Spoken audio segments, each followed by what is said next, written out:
Hi everyone. So this video is an attempt to demonstrate the planning of a forehead flap for nasal reconstruction on a clay model. So I'm just trying to share the general principles, and please excuse my artistic skills and proportions for creation of this clay model and this nasal defect. So now we are creating a full thickness alar defect for which we are going to plan a forehead flap. So this is a full thickness alar defect. We have got skin components as well as mucosal component. I hope it is looking something like a nose. So now we are doing it with we are planning the markings with the help of a thread. This is the first way to do it. We mark along the circumference of the normal ala.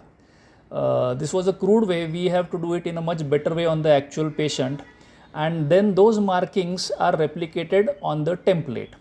So once the transverse dimensions are marked, then we mark the vertical dimensions of the skin defect and the mucosal defect. So just now we marked the skin defect. So it is important to note that we have to consider the thickness of the skin as well. So flap has to be marked a bit larger than the actual defect. So this is the mucosal defect. Since this is a perfect defect with a symmetrical skin and mucosal component, it is fairly easy.